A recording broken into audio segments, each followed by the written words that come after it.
maybe what you didn't know, not so much in that first episode, but what you didn't know was an advantage to you. How to talk to people who do things that you don't understand very well or at all is not something you're born knowing. It's something that you learn how to do by doing it. And unfortunately, it's very hard to find yourself in a position. But it was, in a way, just like a very, very fortunate to have kind of the world's film school. I'm going to take the question in the back.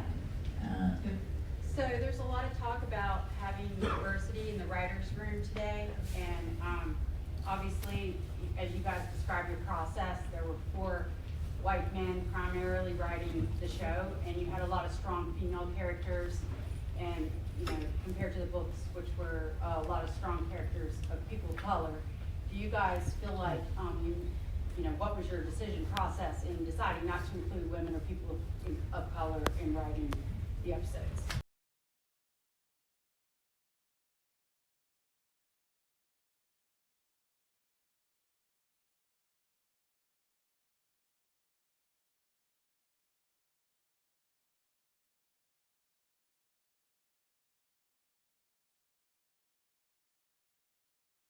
Getting back to your question, why did they decide to go forward? Honestly, I wish there was some kind of well, they had faith in us. I think they had sold a bunch of the foreign pre-sales. Well, even if it's terrible. Their faith in us, coupled with tremendous foreign pre-sales, made them take a risk. So you've never had this, but maybe what you didn't know, not so much in that first episode, but what you didn't know was an advantage to you. I mean, you had done film. I mean, 25th Hour you was in, right? Yes, absolutely. But I hadn't. Neither of us had produced anything before, and so yes, there were plenty of writing mistakes that we made, but also just we made casting mistakes, we made hiring mistakes, we made everything you could make a mistake in. We made a mistake, and I think we got very lucky. I mean, honestly, as Dan said, it was 50-50 at best that they would pick up the pilot. They did, probably because of these pre-sales, and we got a chance to learn from this wildly expensive mistake that we made and correct it and go back and find the right people for each role, fix the script, make sure all these other things that had gone wrong. Costumes, it was the same brilliant customer, but we had neglected to take these costumes and make them look legitimate. So you haven't, one of the things we've never made something, one of the things we've never done, one of the many things we've never done is work with the costumes, work with costume design, the costume team, costume department. And so just how to talk to people who do things that you don't understand very well or at all is not something you're born knowing. It's something that you learn how to do by doing it. And unfortunately, it's very hard to find yourself in a position. Someone needs to give you permission. They need to pay for the costume department for you to learn with. So it was, in a way, just like a very, very fortunate to have kind of the world's film school. What I guess that's what it was. We were learning. We knew about story, we knew about character, and we knew tone and how we wanted to look and feel. But all the rest of it was something we had to learn how to translate what we felt into words that would make a production designer, lead them in the direction that would produce the result that we were looking for. So you still too, you wrote the majority of the episodes, right? And why did you choose to do it though? Because that's a huge undertaking. See, I mean, season 1. Yeah, I think season 1 we thought we would do all. George did in the first 3 years or 4 years. 4 years. He did 4 seasons. He did 1 episode a season, and then we thought we were going to do all the other ones. And midway through writing season 1, we were running out of time, so we had our assistant Brian Coughlin, who we were talking about before, with Dylan Dustin, were mapping out season 1, and HBO was trying to get us to hire other writers, kind of well-known TV writers, and we thought, well, we're not Brian. He's smart, and he knows this. Brian at that point had read the books, 3 times, and he's got one of those insane memories, so he knew everything. He was always kind of our go-to guy when we had a question about something that happened in the books, and so we gave him episode 4, And then from that point on, he was one of our writers and rose up to producer and now he's running his own show. Well, they had to be exhausting to shoot those, too. Well, the short word for Miguel Sapochnik, and you know, I think I'd say the first 3 or 4 years, we never missed a night shoot. 4 years, probably the first 4 seasons.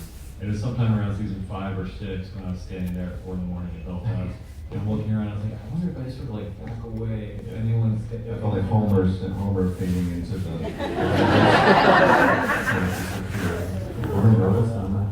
I'm going to take the question in the back. So there's a lot of talk about having diversity in the writer's room today, and obviously, as you guys described your process, there were 4 white men primarily writing the show, and you had a lot of strong female characters, and compared to the books, which were a lot of strong characters of people of color. Do you guys feel like what was your decision process in deciding not to include women or people of color in writing the episodes? Well, Vanessa Taylor was our writer and producer for 2 years, and she wrote a number of scripts. And Dave Hill was one of our writers, and he's of Asian descent. But by and large, we wrote most of the scripts, which was something we kind of decided, as David said, we wanted to do from the very beginning, for the reasons we discussed earlier. It was a very we didn't come up in television, so we were kind of unfamiliar with the traditional writer's room and how those rooms worked, and we kind of knew that we could do this, and we could get these scripts done on our own, and that if we did, it would be best for the show. So the main decision that we made, short answer out of the gate, the main decision we made was to try and write as much of it as we could, because we were going to be the ones who were there every day supervising it, and that kind of drove the shape of the writer's room, such as we didn't have a writer's room in the sense that almost every other show has a writer's room, which is the writer's room like our office with 2 chairs in it, us facing each other, not speaking while we typed with headphones on. Well, when Vanessa Taylor was here, she said something interesting about, she was here doing water. Oh, she had one. She had one. Fantastic. Also, she had run her own show for a season, and what we were looking at, another thing that was very different in our show was the writers that we had, Brian, Vanessa, and Dave. They were there. Were all they weren't just writing; they were there on set every day, all day, manning one of the locations while we were in another location. So it had to be. We told Vanessa, we said, okay, yours is the best one. We'd love for you to join us. By join us, I mean literally sitting there in the rain in Belfast in the middle of the night, all for 6 or 7 months, like of the year. Are you down with that? Is that something that you're willing to do? And she was for 2 years, and that was. And then she was like, oh, I'm gonna go off and write She an said, Oscar. I want to win an Oscar instead of sitting in the rain. Well, they had to be exhausting to shoot those, too. Well, the short word for Miguel Sapochnik, I think I'd say the first 3 or 4 years, we never missed a night shoot. 4 years, probably the first 4 seasons. It was sometime around season 5 or 6 when I was standing there at 4 in the morning at Belfast and looking around. I was like, I wonder if I sort of like back away, if anyone's. I felt like Homer fading into the.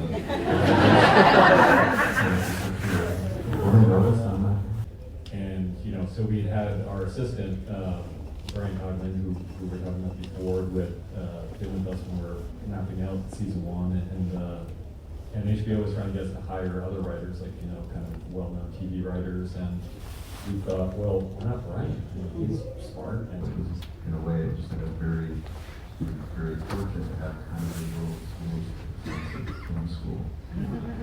As you guys described your process, there were 4 white men primarily writing the show, and you had a lot of strong female characters, and compared to the books, which were a lot of strong characters of people of color.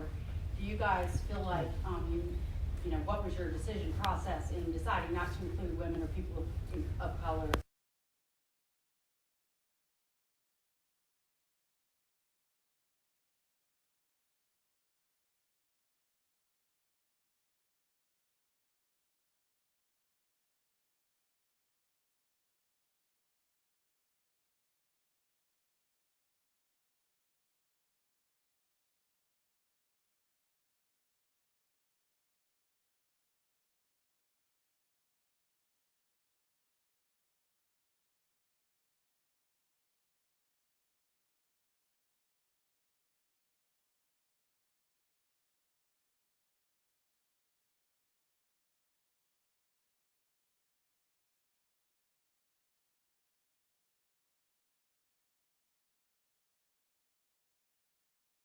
Okay, I can do one more question in the back there. Yep. Oh, sure, you. Okay, cool. Hi, guys. I just wanted to say, how do you pitch a show as big as this? I mean, HBO is HBO, but like, how do you pitch a show with so many like story arcs and characters and like places, locations, and money? How do you like, especially because y'all didn't have like the TV background, you know? So I guess y'all had done so much work before, but it was still kind of taking a chance. So how do you pitch a show so big and get it across correctly to get it picked up like that? Yeah, I mean, it's a great question, and for people in here, how do you pitch a show so big, especially when you didn't have much experience going into it? First of all, it's a little bit of a concept. I think